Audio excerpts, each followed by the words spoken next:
Meu amigo, minha amiga, nesse vídeo de liderança nós vamos conversar sobre uma das mais poderosas técnicas de influência existentes, o elogio. Líder e chefe não são necessariamente a mesma coisa.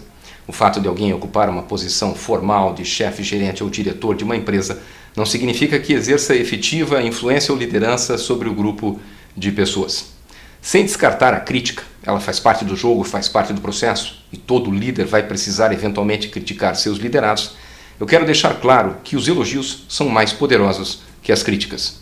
Adequadamente aplicados, os elogios constroem relações profundas, duradouras e de comprometimento entre as pessoas, o que é extremamente útil na relação líder-liderado.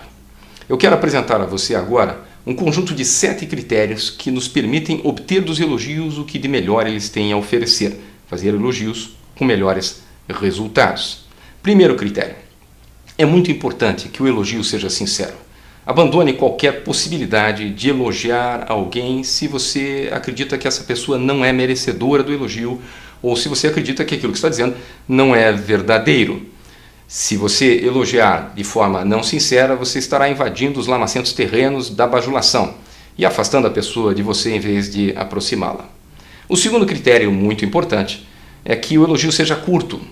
O risco de fazer elogios longos é você se entusiasmar, a pessoa está satisfeita com o seu elogio, está feliz, e você, por empolgação, prossegue e acaba mencionando qualidades que a pessoa simplesmente não tem e, novamente, invade o terreno da bajulação. O terceiro critério, este fundamental, é que você justifique o elogio, você fundamente o elogio com dados, números, eventos. Eu vou dar um exemplo.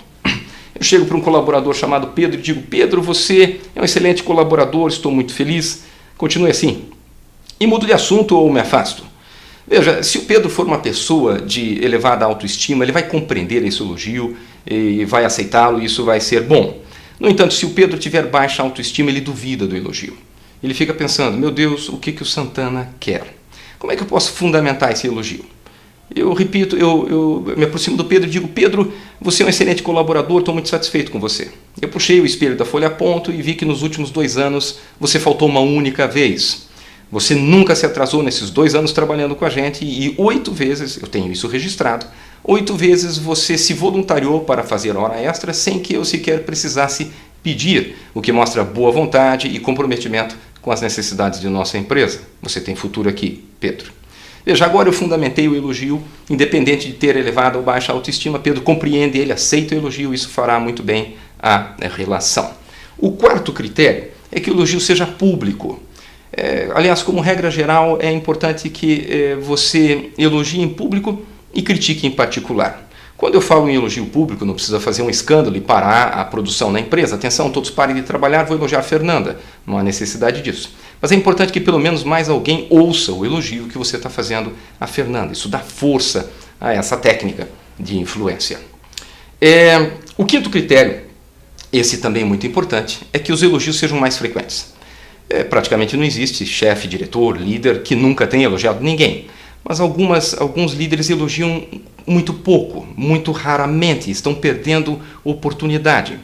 Para as pessoas que eu treino em liderança, com trabalho de coaching ou em cursos, eu proponho que se estabeleçam metas de elogio. 4 elogios por semana, 10 elogios por semana, a depender do tamanho da sua equipe. Sempre lembrando que eu não vou cavar um elogio que não tenha fundamentação, não vou elogiar em vão. Mas é interessante que se estabeleça metas de elogio. Aliás, saindo um pouco do terreno profissional, um homem se casou, gosta muito da esposa, acha ela muito bonita. E ele já disse isso para ela em várias ocasiões, quando namoravam, mas com o tempo parou de dizer. Faz 15 anos que eles estão casados e há 14 anos ele nunca mais elogiou a beleza dela. Ele parte do pressuposto que não, ela sabe que eu a considero bonita. Tudo bem, ela sabe, mas você não diz e está perdendo a oportunidade de fortalecer a relação. Não há nada de errado em repetir elogios. É importante, portanto, que os elogios sejam mais frequentes. O critério seguinte é o uso adequado da linguagem corporal. O que eu quero dizer? Mantenha seus olhos fixos no interlocutor. Algumas pessoas não se sentem à vontade elogiando e desviam o olhar enquanto estão conversando com a pessoa. Isso enfraquece o contato. Mantenha seus olhos fixos na pessoa com quem está falando. E finalmente o último critério é utilizar algum fechamento. Pode ser um fechamento muito simples, do tipo, parabéns, continue assim, você tem futuro aqui, estou muito feliz com você. Existe um caso, no entanto, particular e importante, que é a situação em que o líder tem medo de elogiar um colaborador porque teme que ele volte ao comportamento anterior.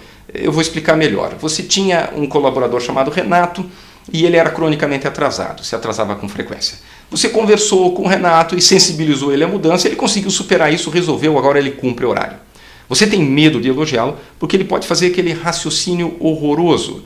Ah, zerei com o chefe, posso atrasar de novo. Como é que a gente minimiza o risco disso acontecer? Você faz o elogio, ele está sorrindo, está contente, então você olha para ele e diz: vai continuar assim, não é, Renato? É muito comum que nesse momento ele desvie o olhar. Então você diz para ele: Renato, olhe para mim. Quando ele olhar para você, você repete: vai continuar assim, não é, Renato? E repete isso tantas vezes quantas sejam necessárias até que ele responda alguma coisa do tipo: sim, vai continuar desse jeito. Essa é uma técnica que a gente chama de compromisso ativo, uma técnica em que eu vou conduzir o meu interlocutor a comprometer-se ativamente em sustentar aquele comportamento novo que ele assumiu e que é aquilo que eu queria. Meu amigo, minha amiga, muito obrigado pela sua atenção, sucesso. Visite nossa página www.alansantana.com.br, participe de nossos cursos. Um grande abraço.